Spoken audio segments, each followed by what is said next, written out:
கண்ணியமிக்க எல்லாம் உள்ள அல்லாஹ்வுடைய நல்லடியார்களே, தமிழ்நாடு தௌஹீது ஜமாஅத் சார்பாக ராமநாதபுரம் வடக்கு மாவட்டத்தின் ஒரு விழிப்புணர்வு பேரணியை நடத்துவதற்காக நாம் எல்லாம் இங்கே ஒன்று கூடியிருக்கிறோம்.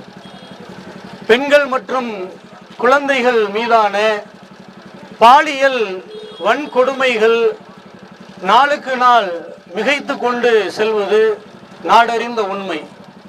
சமீப காலமாக குழந்தைகள் என்றும் பாராமல், முதிய பெண்கள் என்றும் பாராமல், இளம்பெண்கள் என்றும் பாராமல் காமுகர்களுக்கு பெண்கள் இலக்காகி தங்கள் கற்புகளை இழந்து வன்கொடுமைகளுக்கு ஆளாகி உயிரிழக்கக்கூடிய மிகப்பெரிய கொடுமைகள் அதிகமாக அரங்கேறி வருகிறது. இந்த கொடுமைகள் இன்று நேற்று அல்ல, எந்த ஆட்சி வந்தாலும் இந்த பெண்களுக்கு எதிரான வன்கொடுமைகளுக்கு மட்டும் தீர்வு என்பது எட்டப்படாமலே இருக்கிறது.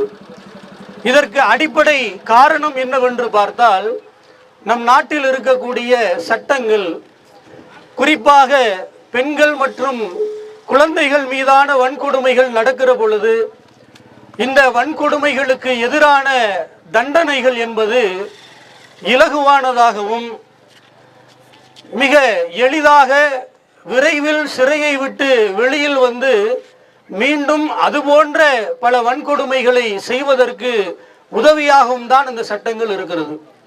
இதுதான் குற்றவாளிகளை மீண்டும் மீண்டும் இது போன்ற தண்டனைகளில் ஈடுபட வைக்கிறது. எனவே அது குறித்த ஒரு தெளிவான பார்வை அரசுக்கு வர வேண்டும் என்பதற்காகவும், அதே நேரத்தில் அறிவியல் வளர்ந்திருக்கிற இன்றைய காலகட்டத்தில் பெண்கள் தங்களுடைய கற்புகளை, தங்களுடைய மானத்தை பாதுகாத்துக் கொள்வதற்கான விழிப்புணர்வுகளை பெற்றுக்கொள்ள வேண்டும் என்பதற்காகவும் இந்த விழிப்புணர்வு பேரணியை நாம் நடத்துகிறோம். இறைவன் நாடினால் இன்ஷா அல்லாஹ் இந்த விழிப்புணர்வு தமிழகம் முழுக்க வலுப்பெற வேண்டும். ஆளும் அரசு இது குறித்து விரிவாக சிந்தித்து பெண்களுக்கு எதிராக வன்புணர்வு செய்யக்கூடிய காம கொடூரர்களுக்கு மிக கடுமையான தண்டனைகளை, இனி எந்த ஒரு ஆணும் பெண்கள் மீது கை வைப்பதற்கு யோசிக்க வேண்டும் என்ற அச்சத்தை ஒவ்வொரு ஆணுடைய உள்ளத்திலும் ஏற்படுத்தும் வகையில் மிக கடுமையான சட்டங்களை இயற்ற வேண்டும் என்பதே இந்த விழிப்புணர்வு பேரணியின் நோக்கம். எனவே இந்த பேரணியில் கலந்து கொண்டிருக்கக்கூடிய நீங்கள் இங்கிருந்து ஒரு 500 மீட்டர் தொலைவில் இந்த பேரணி நிறைவு பெறக்கூடிய இடம் அமைந்திருக்கிறது. இந்த பதாகையில் உள்ள கோஷங்களை மட்டும் நீங்கள் எழுப்ப வேண்டும். அது இந்த பகுதியில் உள்ள மக்களுக்கும் நாம் சொல்ல வரக்கூடிய செய்தி என்ன என்பதை எடுத்துரைக்கும். இது வெகுஜன கருத்தாக எல்லா மக்களுடைய உள்ளங்களிலும் அது போய் சேர வேண்டும் என்பதற்குத்தான் அந்த கோஷங்கள்.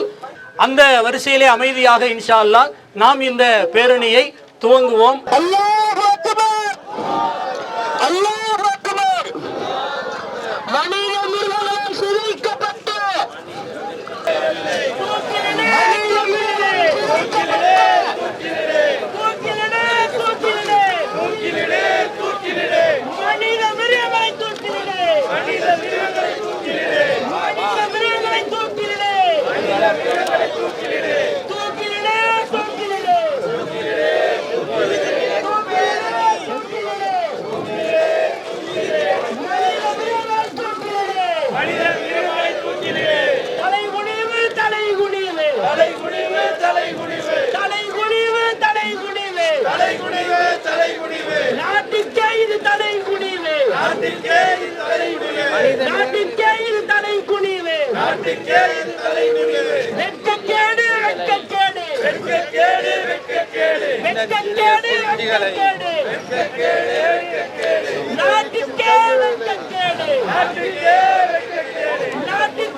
நடவடிக்கை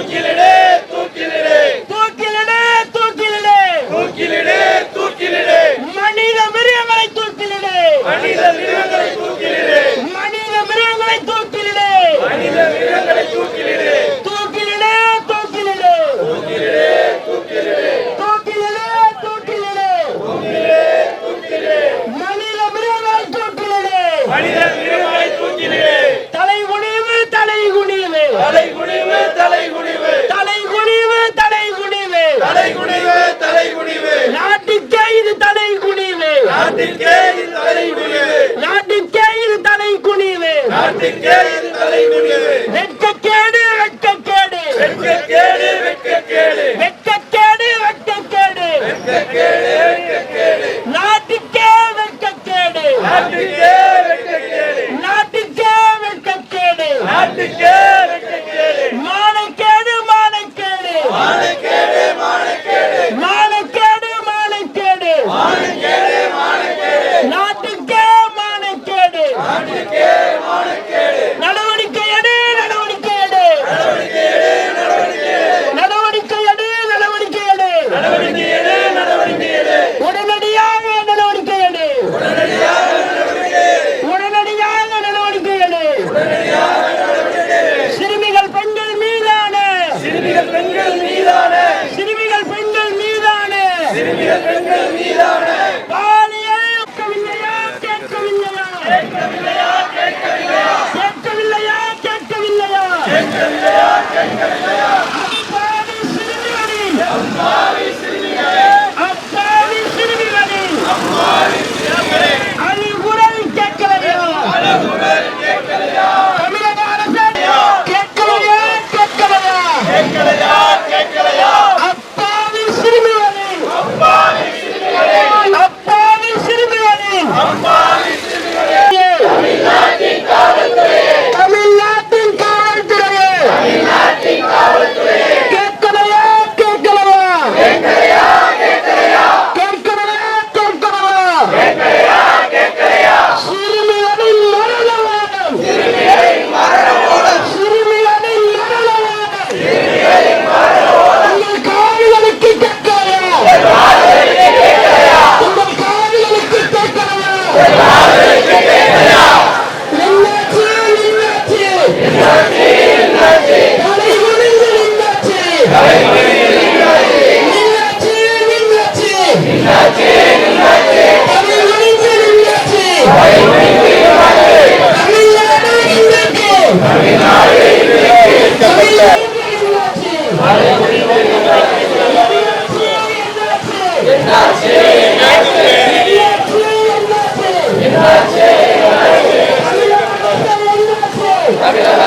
நின்னாச்சு நின்னாச்சு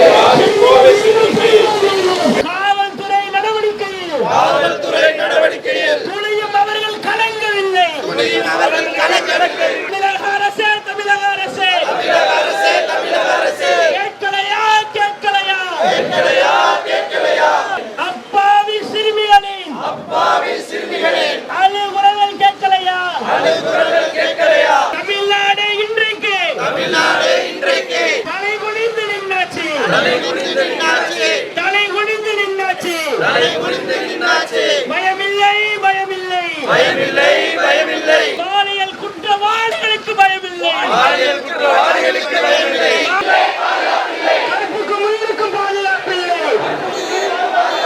கற்புக்கும் உயிருக்கும் பாதுகாப்பில்லை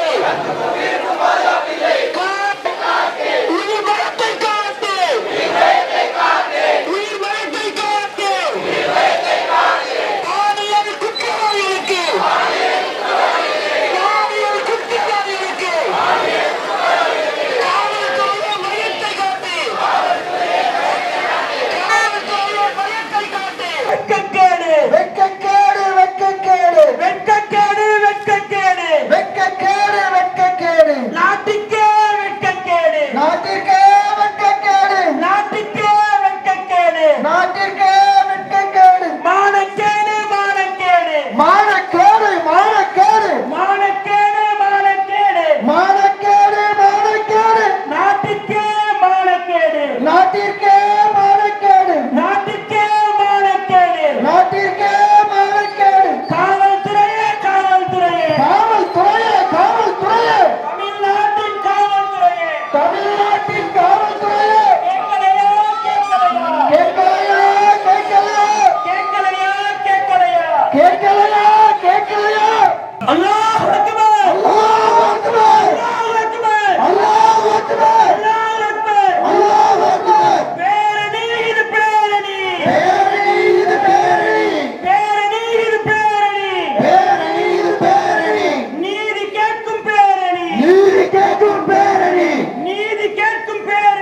நீதி கேட்கிற பேரணி அப்பாவி சிறுமிக்கு அப்பாவி சிறுமிக்கு அப்பாவி சிறுமிக்கு அப்பாவி சிறுமிக்கு இழைக்கப்பட்ட அநீதியை இழைக்கப்பட்ட அநீதியை இழைக்கப்பட்ட அநீதியை இழைக்கப்பட்ட அநீதிகளை கண்டித்து பேரணி கண்டித்த பேரணி.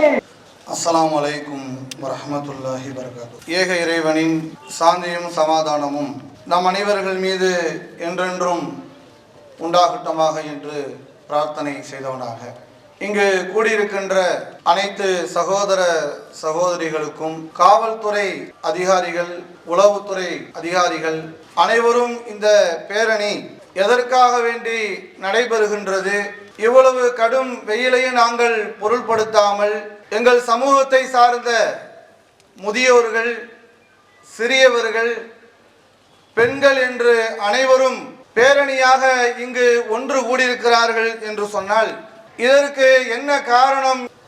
தமிழகத்திலே தொடர்ச்சியாக பெண்களுக்கு எதிராக, சிறுமிகளுக்கு எதிரான வன்கொடுமைகளும் பாலியல் தீண்டல்களும் தொடர்ச்சியாக நடைபெறுகின்ற செய்திகளை நாம் தினந்தோறும் பார்த்து வருகின்றோம். அதிலே இன்றைக்கு தமிழகத்திலே பேசும் பொருளாக, தமிழகத்தையே உலுக்கிய நிகழ்வாக நடந்தது. கோவையிலே ஒரு 10 வயது ஒரு சிறுமி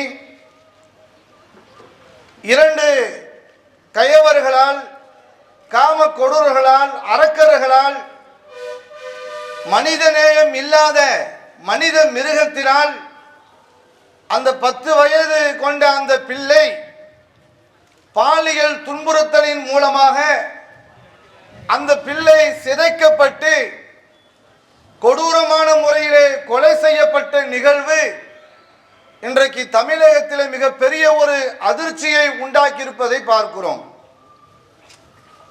இது மாதிரியான நிகழ்வுகள் இன்று நேற்று என்று இல்லை. வருடத்திற்கு 1000த்திற்கு மேற்பட்ட வழக்குகள், ஒரு ஆய்வறிக்கை சொல்லப்படுகிறது.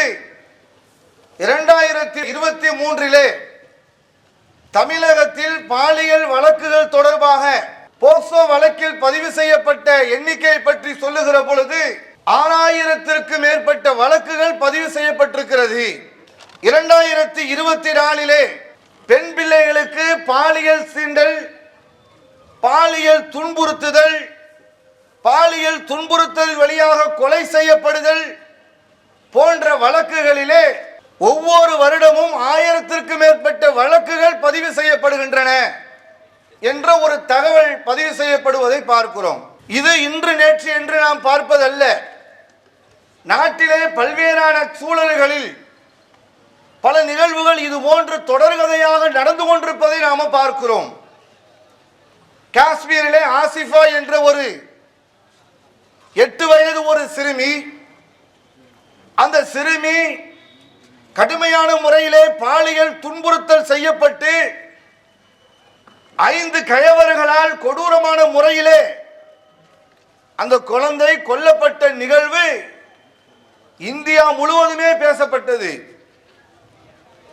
நிர்பயா என்ற ஒரு பெண்மணி டெல்லியிலே பேருந்திலே செல்லுகின்ற பொழுது இளைஞர்களால் அந்த பெண்மணி பாலியல் சீண்டலுக்கு உள்ளாக்கப்பட்டு துன்புறுத்தப்பட்டு அந்த பெண் இறந்த நிகழ்வு இந்தியா முழுவதும் பேசப்பட்டது. இப்படி ஒவ்வொரு நாளும் நாம் தொலைக்காட்சிகளை எடுத்தோம் என்று சொன்னால் தினசரி இந்த நிகழ்வுகள் தான் வந்து கொண்டிருப்பதை பார்க்கிறோம். 2 தினங்களுக்கு முன்பு திருச்சியிலே 14 வயது ஒரு சிறுமி காரிலே கடத்தி செல்லப்பட்டு மயக்க மருந்து கொடுக்கப்பட்டு அந்த குழந்தையை பாலியல் துன்புறுத்தல் செய்யப்பட்டு வீதியிலே வீசப்பட்ட நிகழ்வை நாம் பார்க்க முடிகிறது. அப்ப சின்ன பிள்ளையிலிருந்து பல்லு போன கிழவி வரைக்கும் இந்த பாலியல் துன்புறுத்தலுக்கு உள்ளாக்கப்படுகின்ற நிகழ்வு தமிழகத்திலே தொடர்கதையாக இருப்பதை நாம பார்க்கிறோம். அப்ப இதற்கு என்ன காரணம்? எதனால இப்படி உண்டாகிறது? ஏன் இப்படியான நிகழ்வுகள் தமிழகத்திலே தொடர்ச்சியாக இந்தியா முழுவதும் நடைபெறுகிறது என்பதை நாம சிந்திக்க கடமைப்பட்டிருக்கிறோம். எங்கேயாவது ஒன்று ரெண்டு நடக்குதுன்னா அது அப்படியே கண்டு காணாமல் போகலாம். ஆனால் இன்றைக்கு வீதியில பெண்கள் போவதே கேள்விக்குறியாக இருக்கப்படுகிறது.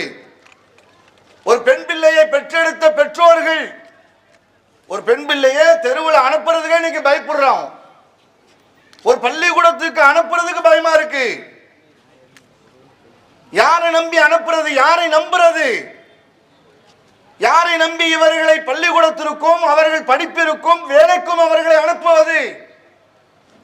அவங்களுடைய கற்புக்கும் அவங்களுடைய சுதந்திரத்திற்கும் இன்றைக்கு கேள்விக்குறியான ஒரு நிலை இந்தியா முழுவதும் இன்றைக்கு நீடிக்கின்ற ஒரு சூழல்களை நாம பார்க்கின்றோம். அப்ப இதற்கு என்ன காரணம்? எதனால இப்படியான நிகழ்வுகள் இன்றைக்கு இந்தியா முழுவதும் தமிழகத்தில் தொடர்கதையாக புதிதாக இன்றைக்கு ஆட்சிக்கு வந்த இந்த ஆட்சியிலும் கூட ஆட்சிக்கு வருவதற்கு முன்பு என்ன சொன்னார்கள்? நாங்கள் பெண்களுடைய பாதுகாப்பை உறுதி செய்வோம் என்று சொன்னார்கள். பெண்களுக்கு ஏற்படுகின்ற கொடுமைகளிலிருந்து பாதுகாப்போம் என்று சொன்னார்கள். சிங்கப்பெண் என்ற காவல் படையை ஒன்றை உருவாக்கும் என்று சொன்னார்கள். ஆனா இன்னைக்கு செய்திகளை பார்த்தீங்கன்னா அந்த சிங்கப்பெண்ணுக்கே பாதுகாப்பு இல்லாத ஒரு சூழல் இருப்பதை பார்க்கிறோம். அப்ப எங்கதாங்க இந்த நாடு போகுது? எல்லாரும் பெண் பிள்ளையை பெற்றெடுத்த பெற்றோர்கள் இன்றைக்கு மடியில கனத்தோடு பள்ளிக்கு அனுப்புகின்ற பிள்ளைகளை பயத்தோடு மீண்டும் நம்மளுடைய பிள்ளை பாதுகாப்பான முறையிலே வீட்டுக்கு திரும்பி வருவானா என்ற கவலையோடு இருக்கின்ற ஒரு சூழல் இன்றைக்கு நம் நாட்டில் இருக்கிறது என்று சொன்னால் இதற்கு என்ன காரணம்? ஒவ்வொரு பிள்ளையும் கொல்லப்படுகின்ற நிகழ்வுகளை நீங்கள் பாருங்கள். கொடூரமான முறையில் கொல்லப்படுறாங்க. இந்த கோயம்புத்தூர்ல 10 வயது பிள்ளை, அதுக்கு என்ன தெரியும்? ஒன்றும் அறியாத பச்சை பிள்ளை. அந்த பிள்ளை எப்படி கொடுமைப்படுத்தி ஆனா கொஞ்சம் கூட ஈவரக்கம் இல்லாத காட்டு மிராண்டித்தனமாக கொடூரமான முறையில அந்த பிள்ளையை சிதைச்சிருக்கிறாங்கன்னு சொன்னா இப்படியான நிகழ்வுகள் இன்றைக்கு தொடர்கதையாக நடக்கிறது. இதற்கு எப்ப முடிவு கட்டுறது? யாரு முடிவு கட்டுறது? ஆட்சிகள் தான் மாறுகிறதே தவிர காட்சிகள் மாறியவாடி இல்லை. எல்லாமே அப்படித்தான். யார் ஆட்சிக்கு வந்தாலும் இதான் நடக்குது. அப்ப இஸ்லாம் என்ன தெரியுமா சொல்லுது? ஒரு குற்றம் குறைய வேண்டும் என்று சொன்னால், ஒரு குற்றம் மீண்டும் மீண்டும் நடைபெறாமல் இருக்க வேண்டும் என்றால் அந்த குற்றத்திற்கான தண்டனை கடுமையாக இருக்க வேண்டும். அந்த குற்றத்திற்கான தண்டனை யாரிடத்தில் ஒப்படைக்கணும்? எவன் பாதிக்கப்பட்டிருக்கணும் அவங்கிட்ட ஒப்படைக்கணும். அவங்கிட்ட கேட்கணும், உன் பிள்ளை செத்து போச்சுலப்பா, உன் பிள்ளை இறந்து போச்சுல, நீ என்ன தண்டனை கொடுக்கிறேன்னு சொல்லு, உன் மனநிலைய சொல்லு. இப்படியாங்க இன்னைக்கு தண்டனைகள் கொடுக்கப்படுது. எல்லாம் ஒரு 5 வருஷம் 10 வருஷம் சிறை தண்டனை, திரும்பியும் வெளியே வரான். ராஜா மாதிரி அதே தப்பை திரும்பியும் செய்யறான். திரும்பியும் உள்ள ஜெயிலுக்குள்ள போறாரு. அங்க சாப்பாடு, டிவி, எல்லா படுக்கை, எல்லா வசதியும் கொடுக்கப்படுது. திரும்பியும் ஒரு 2-3 வருஷம் திரும்பியும் வெளியே வரான். தன் தப்பையே உணராத ஒரு குற்றவாளியாக, மீண்டும் மீண்டும் ஒரே தப்பை செய்யக்கூடியவனாக, அவன் செய்த தப்பினுடைய தவறை உணராதவனாக இருக்கின்ற சூழல் தானே இன்றைக்கு இருக்குது. நபி அவர்கள் சொல்லுகிறார்கள், திருமறை குர்ஆன் சொல்லுகிறது. இன்னைக்கு மக்களுடைய மனநிலையை பார்க்கிறோம். இஸ்லாமிய சட்டத்தை மாதிரி கொண்டு வாங்கங்கிறாங்க. நாம சொல்லல, யாரு சொல்றா? கோயம்புத்தூர்ல இந்த பெண்ணு பாதிக்கப்பட்ட குடும்பத்தார்கள் சொல்லுகிறார்கள். ஆசிஃபா என்ற பெண்மணியை கொல்லப்படுகிற பொழுது அந்த பெண்ணுக்காக குரல் கொடுத்த சமூக ஆர்வலர்கள், பொதுநிலை சிந்தனைவாளர்கள் அத்தனை பேரும் சொன்ன கருத்து என்ன தெரியுமா? இவனை எதுக்கு முகத்தை மறைச்சு உள்ள கொண்டு போறீங்க? அவனை பெரிய தியாகியா? அவன் எவ்வளவு பெரிய அயோக்கிய, எவ்வளவு பெரிய பாவ செயலை செஞ்சிருக்கிறான். ஒரு பிள்ளையினுடைய சமூகத்தின் வாழ்க்கை சீரழிச்சிருக்கிறான். அவன் முகத்தை மறைக்கிறது, அவனை முகத்தை மறைச்சு யாருக்கும் தெரியாம மீடியாவுக்கு தெரியாம அப்படியே கொண்டு போறது. அப்ப எப்படி திருந்துவான்? பொதுநிலையில் நிக்க வைக்கணும், பொதுமக்களுக்கு முன்னால் நிக்க வைக்கணும். குர்ஆன் சொல்லுகிறது, பாதிக்கப்பட்டவனுடைய மனநிலையை கேளுங்க. கண்ணுக்கு கண்ணு, பல்லுக்கு பல்லு, காதுக்கு காது, உயிருக்கு உயிர். என்ன அவன் பாதிக்கப்பட்டானோ அதே நிலையில தண்டனையை கொடுத்து பாருங்க. பாதிக்கப்பட்டவனுடைய குடும்பத்தாரிடத்தில் என்ன தண்டனை கொடுக்குன்னு சொல்லுப்பான்னு கேட்டு பாருங்க. இந்த தண்டனை, இந்த குற்றங்கள் மீண்டும் நடக்குமா? இது போன்ற குற்றங்கள் மீண்டும் தொடர்கதையாக இன்றைக்கு தமிழகத்திலும் இந்தியாவிலும் இருக்குமா? அப்ப குற்றங்களை குறைப்பதற்கான வழியை எந்த ஆட்சியுமே இதுவரைக்கும் எடுக்கல. ஆட்சிகளை தான் மாறி மாறி நாங்க வந்தா இதை செய்வோம், நாங்க வந்தா அதை செய்வோம், நாங்க எங்க வந்த வேண்டிய 33 பாலியல் வன்கொடுமைகள் இந்த ஒரு மாதத்துல வழக்கு பதிவு செய்யப்பட்டிருக்கு. கேட்டா எங்களுக்கு இன்னும் டைம் கொடுங்க. நீங்க எவ்வளவு டைம் வேணும் எடுத்துங்க. இதை நிறுத்துறதுக்கு என்ன வழி? இனி நடக்காமல் இருப்பதற்கு என்ன வழி? சட்டம் கடுமையாக்கப்பட்டிருக்கிறதா? குற்றங்கள் குறைப்பதற்கான வழிகளை நீங்கள் பேசி ஆய்வு செய்திருக்கின்றீர்களா? வெறும் வருத்தத்தை மட்டும் தெரிவிச்சு விட்டுறாங்க. என்ன இன்னைக்கு பேசுறாங்க தெரியுமா? இந்த மாதிரி சிறுமிகள் கொல்லப்படுறதையும் பாலியல் துன்புறுத்தல் வழியாக பாதிக்கப்படுறதையும் பெண்கள் பாதிக்கப்படுறதையும் பேசும் பொருளாகலாம் இன்னைக்கு இல்லை. ஒரு நாள் பேசுறாங்க, 2 நாள் பேசுறாங்க, அதோட கடந்து போயிடுறாங்க. ஆனா இன்னைக்கு பேசுறது எது? சாராய பாட்டிலுக்கு 10 ரூபா கூட வாங்கிட்டான். இதான் இன்னைக்கு பேச்சு பொருள். அவன் குடிச்சு சாப்பிட்டோம், அவன் குடிச்சு உயிரோடு இருந்து நாட்டுக்கு என்னங்க பலனு? சாராய பாட்டிலுக்கு 10 ரூபா வாங்கிட்டான். இதை மீடியாவில் பேசி அதை பிரச்சனையாக பேசி 10 ரூபாய் எங்களுடைய ஆட்சியில் நாங்கள் குறைத்து விடுவோம். இதெல்லாம் நாட்டுக்கு ஏதாவது பலன் இருக்கா? மதுவை முற்றிலுமாக ஒழிப்போம் என்று, முற்றிலுமாக தடை செய்வோம் என்று துணிச்சலாக எந்த ஆட்சி அதிகாரம் சொல்ல முடியுமா? ஒரு பாலியல் துன்புறுத்துதல், தீண்டல்கள் ஒரு பிள்ளைக்கு நடக்குதுன்னா எதனால நடக்குது? எதனால அப்படி நடக்கிறதுக்கான நிலைகள் உருவாகுது? அதை யோசிக்கணும்ல. ஒரு அரசாங்கங்கிறது என்ன யோசிக்கணும்? இந்த மாதிரி குற்றம் நடக்குது, இது நடக்க விடாம பார்க்கணும், இதை நடப்பதை தடுக்கணும். தடுக்கிறதுக்கு என்ன வழி?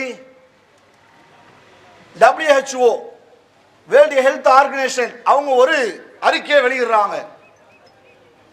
அதிகமான பெண் பிள்ளைகள் இந்த பாலியல் தீண்டலுக்கு உள்ளாக்கப்படுவதற்கு காரணம் யாருன்னு கேட்டா அவங்க நெருங்கிய வட்டத்தில் தான் இது நடக்குது.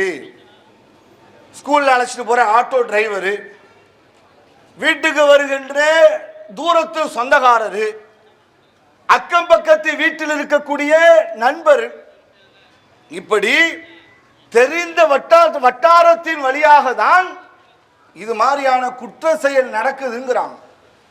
இந்த கோயம்புத்தூரில் நடந்தது அப்படித்தான். கார்த்திக்னு ஒருத்தன் உள்ள போறான். அவன் அந்த பெண்ணுக்கு தெரிஞ்ச ஏதோ ஒரு வகையில் அந்த உறவினர்களுக்கு பழக்கமான ஒரு ஆளு. அவன் கூப்பிடுறான் என்று அழைத்த உடனே தான் தெரிஞ்சவர் தானே கூப்பிடுறான்னு அந்த பிள்ளையும் பாசமா போகுது.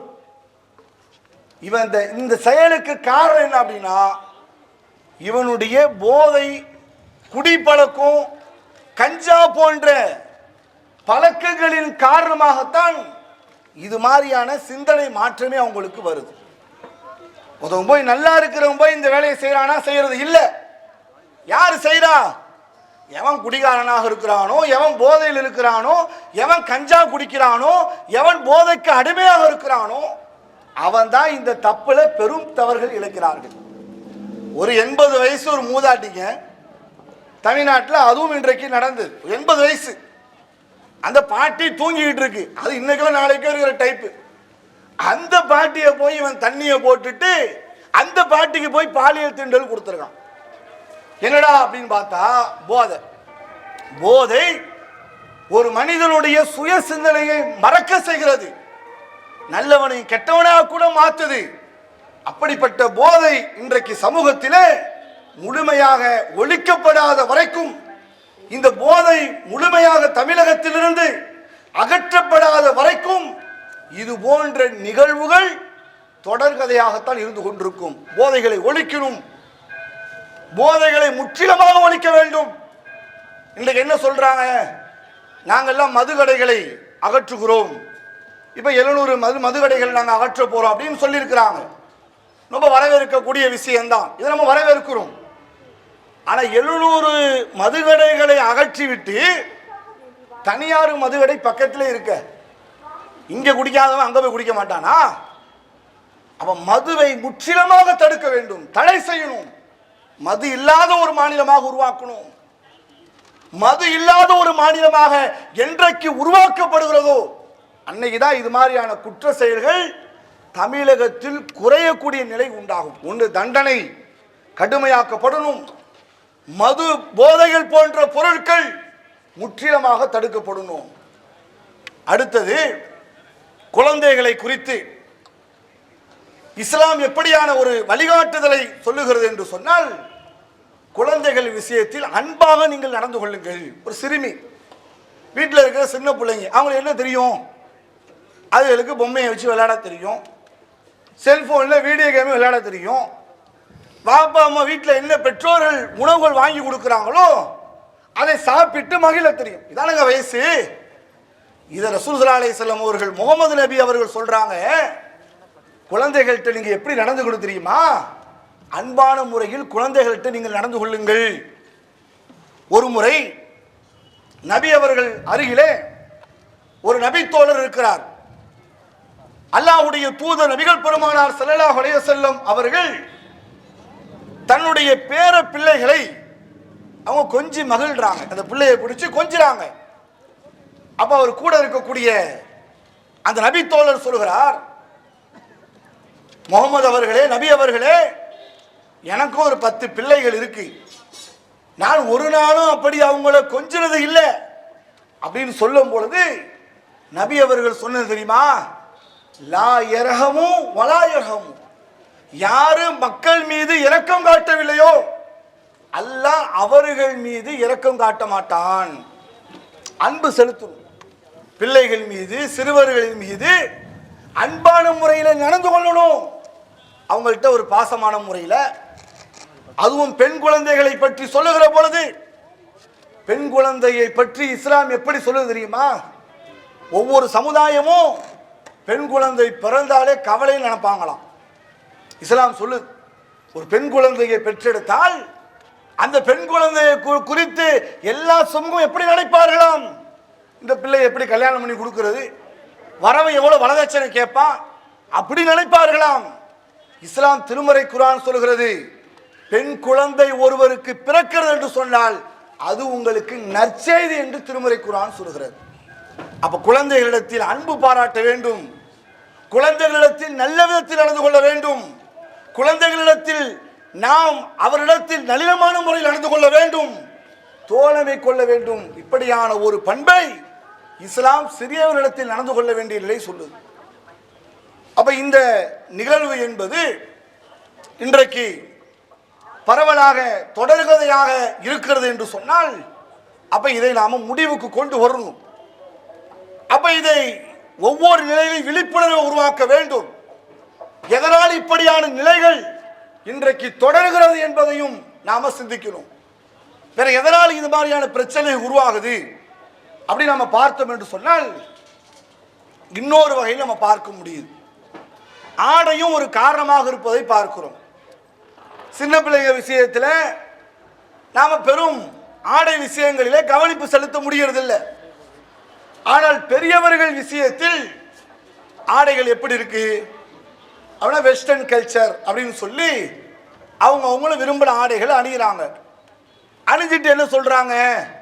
இது எங்களுடைய விருப்பம், எங்களுடைய சுதந்திரம், நாங்க எப்படி வேணாலும் அணிவோம், பார்க்கிற பார்வையை நீங்க மாத்திக்க சொல்லுங்க அப்படிங்கிறாங்க.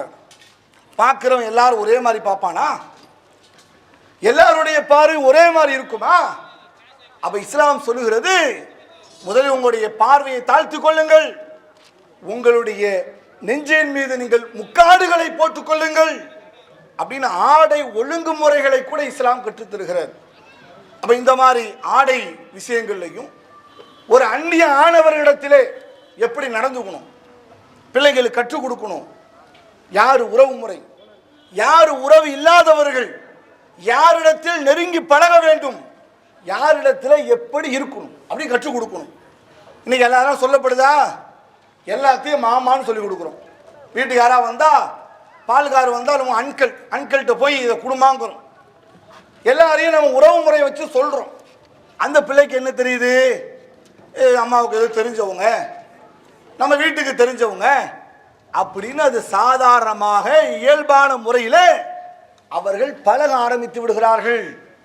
அப்ப உறவை இஸ்லாம் சொல்கிறது மகரம், மகரம் இல்லாதவர்கள், இரத்த பந்தம் இல்லாதவர்கள். உன் அண்ணன்ட்ட எப்படி நடக்கணும், உன் அண்ணனுடைய ஃப்ரெண்டுகிட்ட எப்படி நடக்கணும், உங்க அப்பாட்ட எப்படி நடக்கணும், உங்க அப்பாவுடைய ஃப்ரெண்டுகிட்ட எப்படி நடக்கணும், உங்க மாமாட்ட எப்படி நடக்கணும், உங்க மாமாவுடைய ஃப்ரெண்டுகிட்ட எப்படி நடக்கணும், பிள்ளைங்கள் கற்றுக் கொடுக்கணும். அப்ப இந்த மாதிரியான சமூக ஒழுங்குகளையும் நாம் பிள்ளைகளுக்கு கற்றுக் கொடுப்பதின் காரணமாக மட்டும்தான் இது போன்ற பாதுகாப்பான ஒரு நிலையை நாம் நம் சமூகத்திலையும் இந்த பெண்களுக்கு பாதுகாப்பையும் நாம் உறுதி செய்ய முடியும். எனவே கட்சிகள் நிறைய உருவாகிக்கிட்டே இருக்காங்க.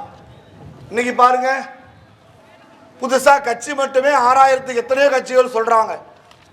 புது கட்சிகள் நிறைய கட்சிகள் வந்துகிட்டே இருக்கு. அதெல்லாம இப்போ பிஜேபியில இருந்து ஒருத்தர் வெளியே போயிட்டு நான் ஒரு புது கட்சியை உருவாக்க போறேன்னு நிற்கிறார். டெல்லியில இருந்து ஒரு ஆளு அவன் கரப்பாம்பூச்சின்னு ஒரு கட்சியை உருவாக்கி அவங்க ஒரு போராட்டம் நடத்திக்கிட்டு இருக்காங்க. கட்சிகள் வருது. கட்சிகளும் ஆட்சிகளும் எத்தனை உருவானாலும் ஒரு பெண் சமூகத்திற்கு உறுதியான பாதுகாப்பை வழங்காத வரைக்கும் அந்த ஆட்சி ஒரு சிறந்த ஆட்சியாக இருக்காது, ஒரு சிறந்த ஆட்சி முறையாக இருக்காது. அப்ப எந்த ஆட்சியாக இருந்தாலும் பெண்களின் பாதுகாப்பை உறுதி செய்யணும். வெறும் வார்த்தையில மட்டும் சொல்லிட்டு போக கூடாது. நாங்க வந்தா உறுதி செய்வோம், பாதுகாப்பை வழங்குவோம். உங்களுடைய பாதுகாப்பை வழங்குவதற்காக, உறுதி செய்வதற்காகத்தான் நாங்கள் ஆட்சிக்கு வந்திருக்கிறோம் வெறும் வார்த்தையில் சொல்லிட்டு போவது அல்ல. எனவே இந்த கணக்கு இப்ப இருக்கின்ற தமிழக முதல்வருக்கும் நாங்கள் கோரிக்கையாக வைப்பது என்னவென்றால், தமிழகத்தில் நடைபெறக்கூடிய இந்த பெண்களுக்கு எதிரான வன்முறைகள், பெண்களுக்கு எதிரான பாலியல் சீண்டல்கள், பெண்களுக்கு எதிரான பாலியல் கொடுமைகள் முற்றிலுமாக நிறுத்தப்பட வேண்டும் என்று சொன்னால் நீங்கள் தண்டனைகளையும் அதன் மீது சொல்லப்படுகிற கட்டளைகளையும் நீங்கள் கடுமையான முறையில் ஆக்காத வரைக்கும் இது குறையவே குறையாது. அப்ப கொண்டு வரணும், தண்டனையை கடுமையாக்கணும்.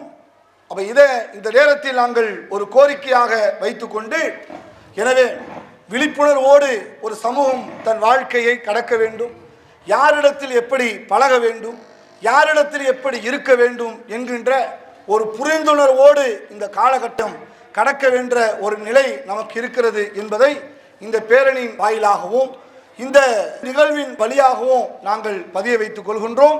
எனவே ஒரு பாதுகாப்பான சூழலில் ஒரு பெண்ணை உருவாக்குவது என்பது இஸ்லாம் முக்கியத்துவம் வழங்கியிருக்கிறது. எப்படி வழங்கியிருக்கிறது என்று சொன்னால், ஒரு பெண் பிள்ளையோ 2 பெண் பிள்ளையோ உங்களுக்கு இருக்கும் என்று சொன்னால், அந்த பெண் பிள்ளைகளை சாலிகான பிள்ளைகளாக நீங்கள் வளர்த்தெடுப்பீர்கள் என்று சொன்னால் உங்களுக்கு சொர்க்கம் வழங்கப்படுதுங்கிறாங்க ரசூலுல்லாஹ். நானும் அவர் மறுமையில் இப்படி 2 விரல்களை போன்றிருப்போம்ங்கிறாங்க ரசூலுல்லாஹ். எனவே பெண் பிள்ளைகள் மீது கவனம் செலுத்துவதும், அவங்க வெளியே போனாங்கன்னா அவங்களுக்கு பாதுகாப்பு வழங்குவதும், அவர்கள் மீது கூடுதல் கவனம் செலுத்துவதும், தேவையற்ற அந்நிய ஆணவர்களிடத்தில் பேசுகிற பொழுது நாம் கூடுதல் கவனம் எடுப்பவர்களாகவும், இது மாதிரியான சூழல்கள் தான் பெண் பிள்ளைகளை பாதுகாக்கும். நம்ம தான் நம்மளை பாதுகாத்துக்கணும். நம்ம அதிகாரத்துக்கு சொல்கிறோம், அது என்னமோ எவ்வளோதான் இருந்தாலும் அது தொடர்கதை தான். இப்போ இதில் யார் பாதுகாப்பு ஏற்படுத்திக்கணும்? நம்ம வீட்டு பிள்ளையை பாதுகாத்துக்கணும், நம்ம கண்காணிக்கணும். எங்கே போகுது பிள்ளை, கரெக்டாக போகிறாங்களா, பள்ளிக்கூடத்துக்கு போயிட்டு திரும்பி வராங்களா, காலேஜுக்கு போயிட்டு திரும்பி வராங்களா, அவங்க பயன்படுத்துகின்ற மொபைலில் தேவையற்ற பழக்க வழக்கங்கள் இருக்குதா, இதையெல்லாம் உறுதிப்படுத்துவது ஒவ்வொரு பெற்றோர்களுடைய பொறுப்பாக இருக்கிறது.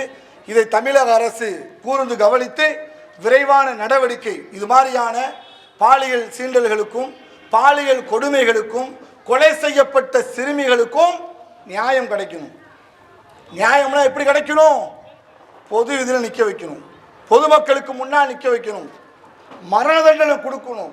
இந்த மாதிரியான ஒரு சட்டம் எந்த நாட்டில் அரங்கேற்றப்படுகிறதோ அந்த நாடுகளில் இந்த குற்றங்கள் குறைவாக இருக்கு.